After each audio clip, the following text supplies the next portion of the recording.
Okay. Now we'll start with LD.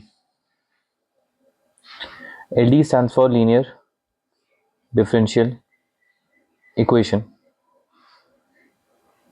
ये है third method to solve LD equation. So पहले method जो हम लोग ने पढ़ा था वो पढ़ा था वेरिएबल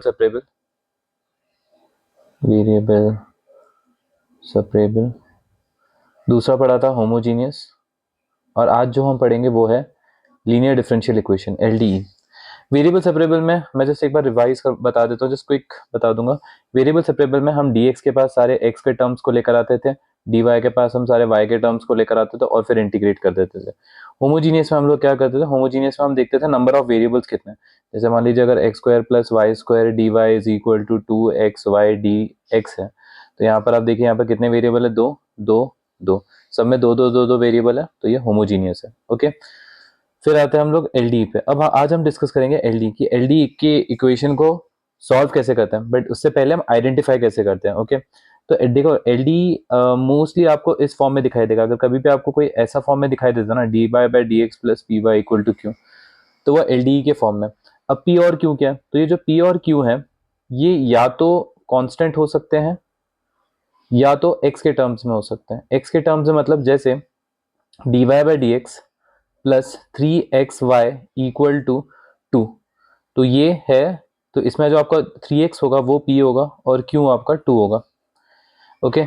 जैसे मान लीजिए अगर आपका है dy by D x plus 4y is equal to 2x, तो ये भी p है और ये q है. ठीक है. अगर आपका dy by D x plus let's say 4x square by x plus 2y is equal to 3x plus 2, ऐसा कुछ समथिंग है, मान लो x क्यूब x स्क्वायर है, तो ये हो जाएगा आपका p और ये आपका हो जाएगा q. ठीक है. तो dy by D x plus p Y equal to q वाले फॉर्म में अगर कभी भी रहता है तो वहां पर हम LDE यूज करते हैं. ठीक है. तो मैं यहाँ पर कुछ स्टेप्स लिख देता हूँ, आप हमेशा उसे फॉलो करेगा. फर्स्ट स्टेप है यहाँ पर. फर्स्ट स्टेप LDE की बात कर रहा हूँ. First step dy by D x plus p Y equal to q इस फॉर्म में लिखो. Okay. This is the first step. Second step, p को आइडेंटिफाई, p और q को आइडेंटिफाई करो, p एंड q को आइडेंटिफाई करो, मतलब जो भी आपका p रहेगा वो इधर लिखो, जो आपका q रहेगा वो इधर लिखो. स्टेप नंबर 3, जब आपका p और q आइडेंटिफाई हो जाएगा तब आप ये वाला फॉर्मूला यूज करो, इंटीग्रेटिंग फैक्टर निकालो. इसको हम बोलते हैं IF का मतलब होता है इंटीग्रेटिंग फैक्टर.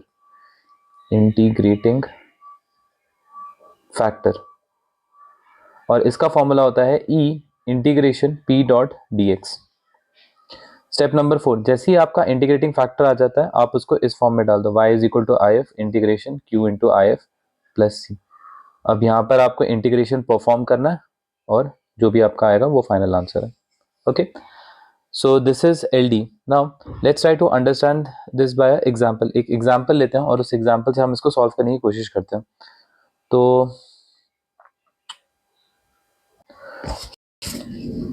ओके. सो एक एग्जाम्पल ले लेते हैं, dy बाई डी एक्स इसी का एग्जाम्पल. ठीक है. अच्छा, यहाँ पर ही मैं इसके साइड बाय साइड लिख देता हूँ ताकि आपको इजी हो जाएगा. एक इधर में लिख के इसको कॉपी और इसको एक यहाँ पर लिख देते हैं, यहाँ पेस्ट, साइज रिड्यूस कर देता हूँ थोड़ा. ठीक है. ये मेरा मेथड है. ठीक है. अभी एक क्वेश्चन सॉल्व करते हैं. X D y plus 2y equal to x square, ये आपका क्वेश्चन है. ओके. तो स्टेप नंबर 1 क्या है, पहले इस फॉर्म में लिखना है dy by D x plus p Y equal to q. Zoom है क्या, अच्छा इससे ज़्यादा जूम नहीं सकता. ठीक. तो इस फॉर्म में लिखना है x D Y by D x plus p Y equal to q form में लिखना है. तो यहाँ पर d Y by D x, sorry. ठीक है. तो ये क्वेश्चन है. तो पहले d Y by D x के फॉर्म में लिखेंगे. तो हमारा फर्स्ट फॉर्म होता है d Y by D x plus p Y equal to q. अब नोटिस कीजिए यहाँ पर d Y by D x का कोएफिशिएंट क्या है, 1 है ना. D Y by D x का कोएफिशिएंट 1 है, बट यहाँ पर कितना है, यहाँ पर x है.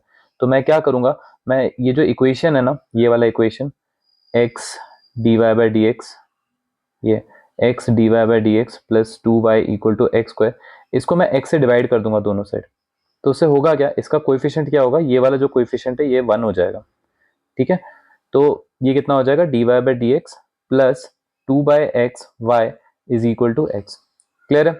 हो गया। सो अगर आप देखोगे this is in the form of dy by D x plus p Y equal to q, ये इस फॉर्म में आ चुका है। ओके, नाउ इसमें अभी हमें नेक्स्ट स्टेप क्या है, स्टेप नंबर 2 है। स्टेप नंबर 2 हमें p और q आइडेंटिफाई करना है। तो ये वाला जो पार्ट है जो y के साथ रहता है वो हमेशा p रहता है, और जो इक्वल टू के उस तरफ रहता है वो q रहता है। याद रखना मैंने क्या बोला, जो p और q रहते हैं वो या तो कांस्टेंट हो सकते हैं, ये ठीक है, या तो इन टर्म्स ऑफ x हो सकते हैं, x के टर्म्स में हो सकते हैं।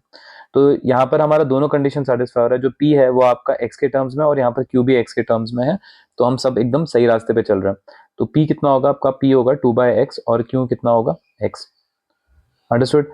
तो फर्स्ट स्टेप और सेकंड स्टेप मैच हो गया, ये फर्स्ट स्टेप हो गया, सेकंड स्टेप हो गया। अब आते हैं हम लोग थर्ड स्टेप पे, इंटीग्रेटिंग फैक्टर। तो इंटीग्रेटिंग फैक्टर क्या होता है, इंटीग्रेटिंग फैक्टर होता है IF is equal to e integration p dot D x. Okay, IF is equal to e integration p dot D x, ये फॉर्मूला होता है हमारा, यहाँ पर लिखा था मैंने। तो अब मैं क्या करूंगा, मैं इसका इंटीग्रेटिंग फैक्टर निकालूंगा। तो ये कितना होगा, ई इंटीग्रेशन p का वैल्यू कितना है 2/x dx। तो integrating factor is equal to E, 2 को आप बाहर निकाल दोगे, 1/x को इंटीग्रेट करोगे तो ये कितना हो जाएगा, ई 1/x का इंटीग्रेशन होता है log x। Now you know this property कि अगर आपके पास a log b है, आप इसको log b raise to a लिख सकते हैं। तो मैं यहाँ पर क्या करूंगा, 2 log x है तो इसको मैं कैसे लिख सकता हूँ, log x स्क्वायर लिख सकता हूँ। तो ये हो जाएगा e log x square. Okay, तो दिस इज इंटीग्रेटिंग फैक्टर। अब आपको ये भी पता है अगर आपके पास e log और यहाँ पर कोई टर्म है fx है, तो आप इसको सिंपली fx लिख सकते हो। एक तरीके से ये कट हो जाता है, एग्जाम में दिखाना मत ये कट होता है, बट एक तरीके से कट हो जाता है। तो मैं यहाँ पर IF क्या लिखूंगा, IF मैं यहाँ पर x स्क्वायर लिख दूंगा। क्लियर, तो मेरे पास IF आ गया बस। तो मेरा स्टेप नंबर 3 भी कंप्लीट हो गया, स्टेप नंबर 3 कंप्लीटेड। क्लियर, तो मेरा IF निकल गया, स्टेप नंबर 3 यहाँ पर हो गया मेरा खत्म। अब मैं स्टेप नंबर 4 करूंगा। क्या है मेरा स्टेप नंबर 4, स्टेप नंबर 4 है मेरा y इंटू IF, सॉरी एक minute, y into IF is equal to integration q into IF plus c. Clear, now मेरा y तो y रहेगा, IF कितना है मेरा, IF मैंने अभी निकाला विच इज x स्क्वायर। तो मैं यहाँ पर x स्क्वायर डाल देता हूँ, is equal to integration q कितना है मेरा, x है, तो मैं यहाँ पर x लिख दूंगा और यहाँ पर x स्क्वायर लिख दूंगा। तो y x square is equal to integration of x cube, that is y x square is equal to x4/4 plus c. That's it. इसको आप सिंप्लीफाई कर दो, आपका आंसर आ जाएगा। सिंप्लीफिकेशन का मतलब आप 4 को इधर लेकर चले जाओ, फिर ये 4 को इधर लेकर चले जाओ, सिंप्लीफाई कर दो, बस that's your final answer. Okay, now अब बहुत सारे बच्चों को कंफ्यूजन रहता है कि सर हमारा आंसर y के टर्म्स में आना चाहिए क्या। वेल कोशिश करो y के टर्म्स में लाने का, मतलब y is equal to something के इसमें टर्म में आना चाहिए। जैसे यहाँ पे देखिए, ये आपका y x square equal to x4/4 plus C है। तो इसको मैं क्या करूंगा, x स्क्वायर को नीचे लेकर चले जाऊंगा, तो ये हो जाएगा y x4/4 x square plus C by x square.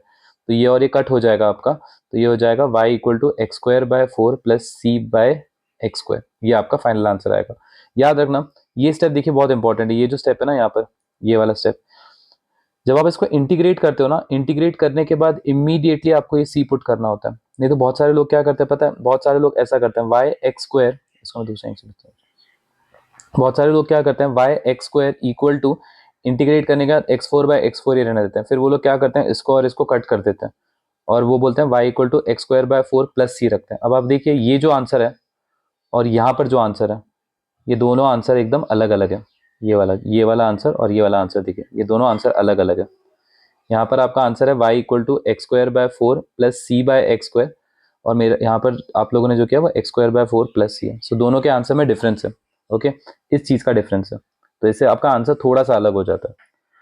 Clear, so this is how you do LDE के क्वेश्चंस। ओके, वापस मैं रिपीट कर रहा हूँ, देख लीजिए। स्टेप नंबर 1 आप dy/dx निकालते हैं।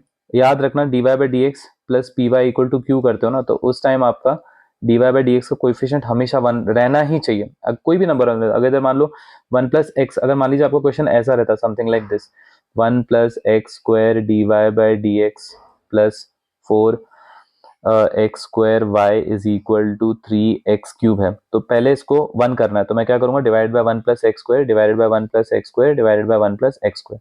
तो इससे क्या हो जाएगा आपका, ये हो जाएगा dy/dx plus 4x square upon 1 plus x square y equal to 3x³ upon 1 plus x square. फिर ये आपका हो जाएगा p, ये आपका हो जाएगा q। एक बार q और q आपको आइडेंटिफाई हो गया, देन आप इंटीग्रेटिंग फैक्टर लगा के उसको सॉल्व कर सकते हैं। Okay, clear. So this is L D. Okay, एक दो क्वेश्चन प्रैक्टिस करते हैं ताकि आपको थोड़ा कॉन्फिडेंस आ जाए। ओके, सो मैं एक एग्जांपल लेता हूँ। Let's take example, question number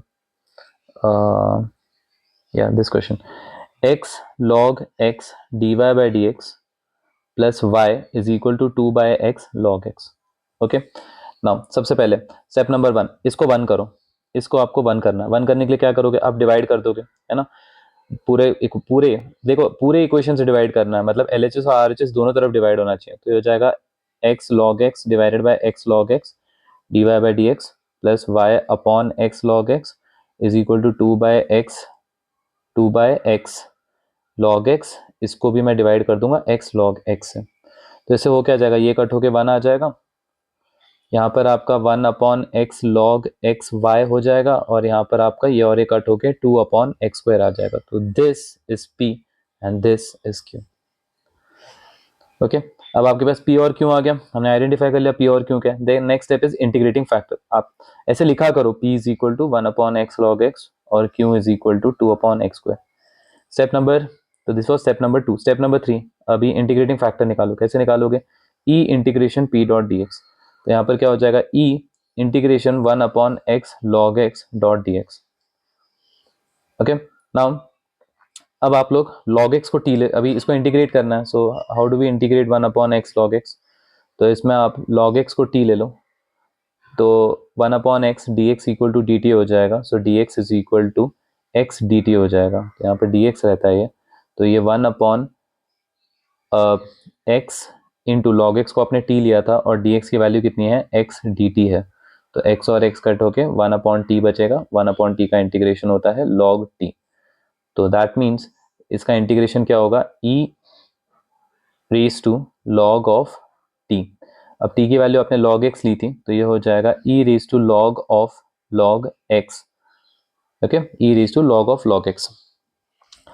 अब इसका आंसर कितना होगा, मैंने बताया था एक तरीके से ये कट हो जाता है, बट दिखाना मत एग्जाम में। तो आपके पास बचेगा क्या, you will get log x। So your integrating factor is log x। Okay, clear, fine. Now integrating factor आ गया, बस अभी फॉर्मूला क्या है हमारा, y into I F is equal to integration q into I F plus C. आपका y तो वही रहेगा, सॉरी यहाँ पे मैं लिख देता हूँ, y वही रहेगा, आई एफ कितना है, log x है। इंटीग्रेटिंग फैक्टर q कितना है आपका, 2 बाय एक्स स्क्वायर है। तो q की value 2 by x square into log x लिख दूंगा। ओके, और अब मुझे इसको इंटीग्रेट करना है। तो this is integration 2 by x square log x है। तो 2 बाहर निकाल दोगे आप, 1 upon x square log x है। अब इसमें हम क्या करेंगे, यूवी रूल लगाएंगे।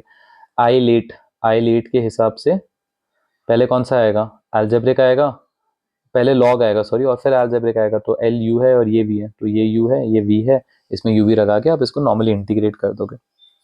Clear. So this is linear differential equation. हम लीनियर डिफरेंशियल इक्वेशन को ऐसे सॉल्व करते हैं।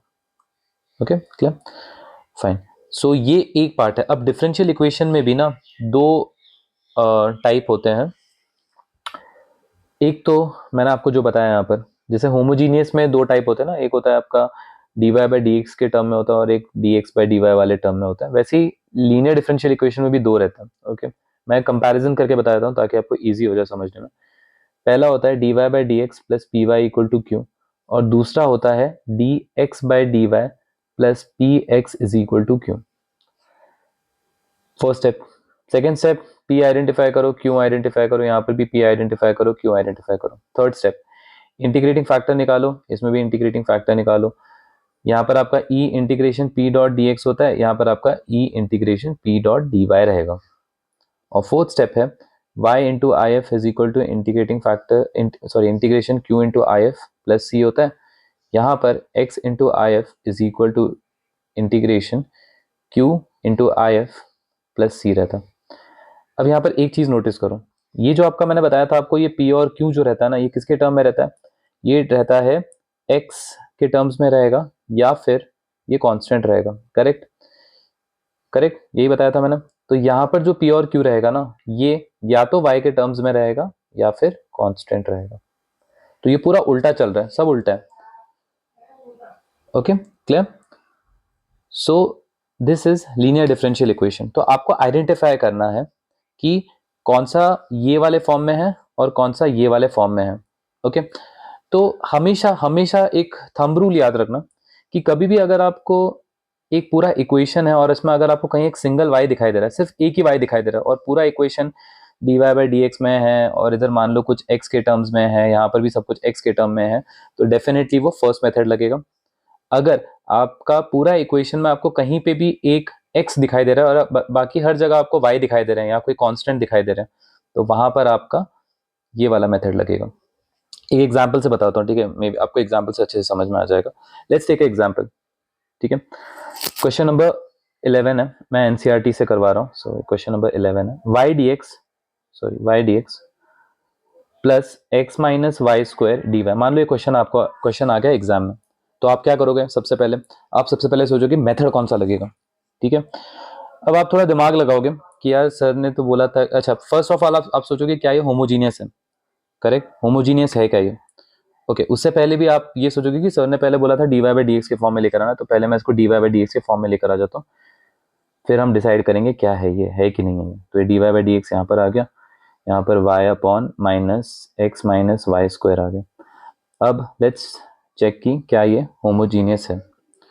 तो होमोजीनियस तो डेफिनेटली नहीं है, क्योंकि इसका पावर 1 है, इसका भी पावर 1 है, इसका मतलब नंबर ऑफ वेरिएबल्स 1 है और इसका 2 है, तो ये होमोजीनियस नहीं है, ruled out, homogeneous cut, homogeneous नहीं है। वेरिएबल सेपरेबल के लिए आपका y के पास dy जाना चाहिए, x के पास dx जाना चाहिए। तो आप क्या करोगे? आप इसको इधर लेकर आ जाओगे, इसको इधर लेकर आ जाओगे, बट उससे कुछ होगा नहीं। मैं इसको अंदर मल्टीप्लाई कर देता हूँ, बट इससे कुछ होगा नहीं, क्योंकि ये जो वाई स्क्वायर है ये इसके साथ ही चिपका रहेगा, वो वाई स्क्वायर कभी इसके पास जा ही नहीं सकता, तो ये वेरिएबल सेपरेबल भी नहीं है। अब आपको पता है ये आपको पता है लीनियर डिफरेंशियल इक्वेशन है, ठीक है। अब देखिए मैं आपको यहाँ पर है ना कुछ बता रहा था, इधर इस पार्ट में ना मैं आपको कुछ बता रहा था कि अगर सिर्फ y रहेगा तो वो dy by D x plus p Y equal to q form में रहेगा, या सिर्फ x रहेगा तो वो इस फॉर्म में रहेगा। देखते हैं, समझते हैं ऐसे कुछ आ रहा है क्या हमारा, ठीक है। तो मैं पहले इस फॉर्म में लेकर आ जाता हूँ, इसको लेकर आ गया dy बाई डी एक्स। अब मैं क्या करूंगा? अब मैं इसको थोड़ा सिंप्लीफाई करूंगा, तो ये हो जाएगा dy by D x is equal to y upon y square minus x. Clear है? यहाँ तक समझ गए? ओके। अब आप नोटिस करो यहाँ पर कि dy बाई डी एक्स तो आ रहा है, पर क्या मेरे पास P Y equal to Q, क्या मेरे पास कोई सिंगल y आ रहा है क्या? मतलब सिंगल y मतलब मेरे पास सिर्फ एक y बचना चाहिए, और ये जो p और q है ये सब x के टर्म्स में आना चाहिए, ये सब के सब x के टर्म्स में आना चाहिए। तो आप देखोगे यहाँ पर कुछ ऐसा हो ही नहीं रहा है। क्यों नहीं हो रहा है? क्योंकि अगर आप इस चीज को इधर लेकर चले जाओगे, मान लो आप इसको इधर लेकर चले गए, अब आपके मन में को पता है क्या चल रहा है? आपके मन में चल रहा है कि सर ये तो वाई स्क्वायर माइनस एक्स, ये वाई इक्वल टू 0 है, करेक्ट। तो आप बोलोगे सर आ तो रहा है इधर वाई, तो दैट मीन्स ये वाला जो चीज है ये पूरा p है। बट वेट अ सेकेंड, क्या आप इसको p बोल सकते हो? बिल्कुल नहीं बोल सकते इसको p। क्यों? क्योंकि मैंने बताया था p पूरा x के टर्म में रहेगा या कांस्टेंट रहेगा। यहाँ पर ये x के टर्म में है, बट ये वाला जो चीज है ये y के टर्म्स में, तो आप इसको ऐसा नहीं कर सकते। तो दूसरा तरीका कौन सा है? तो दूसरा तरीका है dx बाई डी वाई। देखते हैं आता है क्या उससे। सो इसको मैं उल्टा कर दूंगा, अगर मैं इसको उल्टा करूंगा तो ये dx by d y equal to y square minus x whole upon y हो जाएगा, करेक्ट। अब मैं इसको सेपरेट कर देता हूँ, अगर इसको मैं सेपरेट करूंगा तो y square by y minus x by y, अभी तक तो कुछ प्रॉब्लम नहीं हो रहा है। तो d x by d y is equal to, ये और ये कट होके इधर वाई बचा और इधर माइनस एक्स बाय वाई बचा, ओके। अब मैं इसको इधर लेकर चले जाता हूँ, तो d x by d y plus x by y is equal to y बचा। अब आप यहाँ पर देख सकते हो कि ये आपका x के टर्म्स में, दैट मीन्स ये आपका जो रहेगा वो रहेगा p and this is q। Clear? So this is dx by dy plus px is equal to q। एक बार आपका p और q आइडेंटिफाई हो गया, उसके बाद आपका इंटीग्रेशन बहुत ईजी है। Clear? So this is how you do, this is how you identify कि आपको जो ld है वो dy बाई dx है plus py equal to q के फॉर्म में है या नहीं। ओके एक और क्वेश्चन कर लेते हैं ताकि आपको थोड़ा सा इजीली समझ में आ जाए। x plus 3y square dy is equal to dy by D x is equal to y। तो ये होमोजीनियस नहीं है। अच्छा अब मैं क्योंकि मैं सब एलडी से करवा रहा हूँ तो आपको पता ही है एलडी के क्वेश्चन है। अभी इसमें ये आइडेंटिफाई करते हैं कि क्या ये वाला फॉर्म है ये या ये वाला फॉर्म है ये, ठीक है, कौन सा फॉर्म है। ओके, सो आराम आराम से करेंगे। dy बाई डी एक्स के फॉर्म में लाते हैं पहले, तो ये हो जाएगा y upon x plus 3y square, correct. अब क्या आप इसको आप स्प्लिट कर सकते हो? आप इसको देखिए, पहली बात तो आप उसको ऐसा नहीं लिख सकते हो, ये गलत है, इसको ऐसा नहीं लिखता है मैथ्स में, ठीक है। ओके, तो ऐसा नहीं लिख सकते। अब आते हैं इस चीज़ पे कि अब इसको हम क्या करेंगे, क्या इसको हम सेपरेट कर सकते हैं? अब ये D Y by D x, अब आप सोचोगे d Y by D x plus p Y equal to q form में लेकर आना, करेक्ट। आप इसको इधर लेकर चले जाओगे तो ये वाला, तो इधर लेकर जाओगे तो आपका क्यू पूरा जीरो हो जाएगा, ये गलत है पूरा, क्योंकि इसमें सेपरेट नहीं होगा आपका। तो इसका मतलब क्या है, इसको मैं उल्टा कर देता हूँ, d x by d y equal to x plus 3y square whole upon y. हाँ, अब स्प्लिट हो रहा है। अब क्या स्प्लिट हो रहा है, ये ऐसा हो जाएगा, कुछ तो आ रहा है, कुछ तो आ रहा है ना। तो ये क्या हो जाएगा, ऐसा हो जाएगा।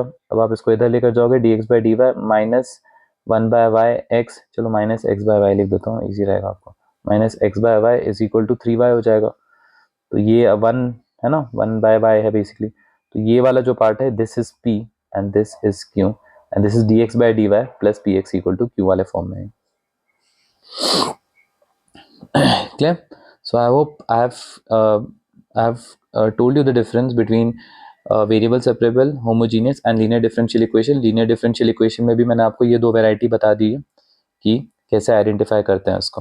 Okay, now so this is all about LD. LD में बस यही होता है, मेन आपका मोटिव एलडी में यही रहता है कि आइडेंटिफाई करना कि पी और क्यू क्या है। मैं एक तरीका बताता हूँ कि कभी भी अगर 6 मार्कर है, 6 मार्कर में आप हमेशा चेक करना कि क्या ये होमोजीनियस है या ये एलडी है। Mostly 90% of the time homogeneous और एलडी के आते हैं 6 मार्कर के लिए। ओके, वेरिएबल सेपरेबल भी आ सकता है। अगर वेरिएबल सेपरेबल आ गया, मैंने लास्ट वीडियो में बताया था कि अगर ये आ गया तो इसमें इंटीग्रेशन जो होगा वो थोड़ा बड़ा होगा, दैट्स व्हाई वो 6 मार्कर के लिए दिया। ओके, जो 6 मार्कर है वो होमोजीनियस और एलडी में इसलिए बोला जाता है क्योंकि एलडी में 6 मार्कर तो बनता भी है, क्योंकि इसमें आपको आइडेंटिफाई में ही थोड़ा टाइम चले जाता है कि पी और क्यू क्या है बस। बट मैंने अभी आपको एक्सप्लेन कर दिया how to identify P and Q. Okay, तो आप आइडेंटिफाई करो। अगर सबसे पहले तो होमोजीनियस के लिए जाओ फर्स्ट, होमोजीनियस है वेल एंड गुड, अगर नहीं है देन 90% चांस है कि वो एलडी ही होगा।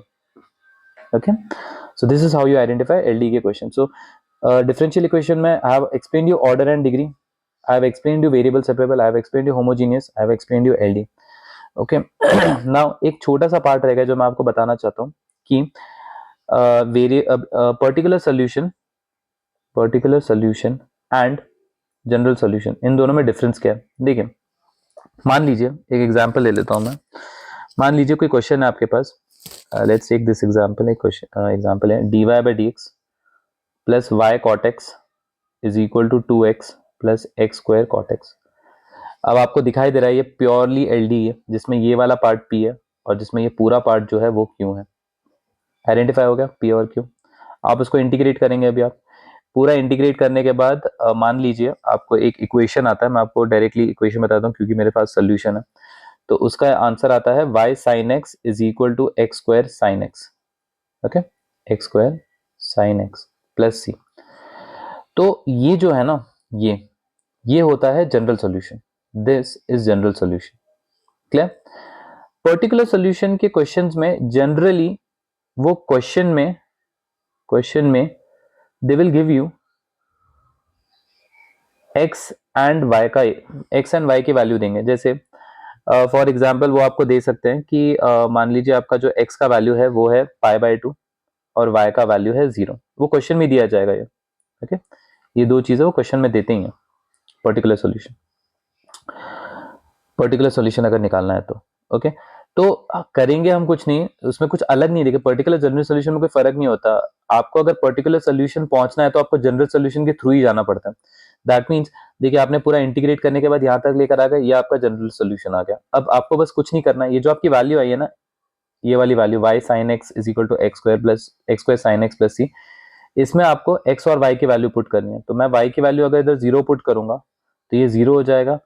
x की जगह मैं π/2 पुट करूंगा तो यहाँ पर हो जाएगा π/2 होल स्क्वायर साइन π/2 प्लस सी। ठीक है, तो ये पूरा टर्म तो तुम्हारा 0 ही हो गया। तो जस्ट अ सेकेंड, एक मिनट।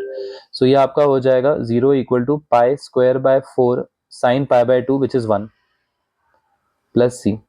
तो सी का वैल्यू कितना आएगा, minus pi square by 4. This is your value of c. Understood? अब आप ये जो c की वैल्यू है, इस c की वैल्यू को आप इसमें डाल दो. अगर आप इसमें डालोगे तो आपका आंसर कितना आएगा? y sin x is equal to x square sin x minus pi square by 4. So this is your particular solution. Clear? Okay, so this is the difference between general solution and particular solution. So I hope you have understood the difference. Fine. So LDE में order degree, variable separable, homogeneous and particular solution and general solution discuss हो गया. और yeah, I think या हाँ, मैं एक और चीज़ बता देता हूँ. अभी इसमें क्या होता है ना, इसमें देखो कभी कभी आपको या तो डायरेक्टली दे देंगे, इसको घुमा फिरा के कुछ चीज़ देते हैं. जैसे मैं आपको बताता हूँ, आपको ऐसा कुछ दे देंगे कि f ऑफ, या ऐसा कुछ दे देंगे something like this, y of pi by 2, sorry ऐसा देंगे y of, y equal to pi by 2 होना है, पर नहीं y इक्वल टू 0 होना है. हाँ, तो y of pi by 2 equal to 0 ऐसे भी दे सकते हैं आपको, या फिर ऐसा भी दे सकते हैं f of pi by 2 equal to 0, ऐसा भी दे सकते हैं डायरेक्टली. तो इसमें कंफ्यूज मत होना.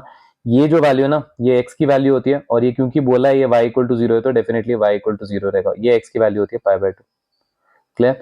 यहाँ पर भी, यहाँ पर ये वाली जो अंदर वाली वैल्यू होती है वो होती है x की, और ये जो पूरी वैल्यू है, ये किसकी वैल्यू है? ये 0 y की वैल्यू है, तो ये y होगा. ओके, सो दिस इज, ये एक इंपॉर्टेंट चीज मैंने बताया, क्योंकि बहुत बार लोग समझ में नहीं आता ये वैल्यू क्यों दी हुई है क्वेश्चन में, एंड वो सिर्फ यहाँ तक करके आंसर छोड़ देते हैं. क्योंकि पर्टिकुलर सोल्यूशन अगर निकालना है तो आई थिंक उसके 1 मार्क होता है, इसका 1 मार्क होता है, एंड जो ये पूरा सॉल्व करने का ये 5 मार्क होता है. एनसीईआरटी सीबीएसई वालों को ये उल्टा हो जाएगा, लाइक ये 4 हो जाएगा और ये 1 हो जाएगा बस. Okay, fine. So this is all about differential equation. Next video में we'll discuss question related to differential equation, जिसमें विल डू मिक्स क्वेश्चन. मैं आपको मेथड मतलब मैं आपको पहले क्वेश्चन दूंगा, आप आइडेंटिफाई करना मेथड कौन सा लगेगा, एंड देन फिर उसके बाद विल सॉल्व.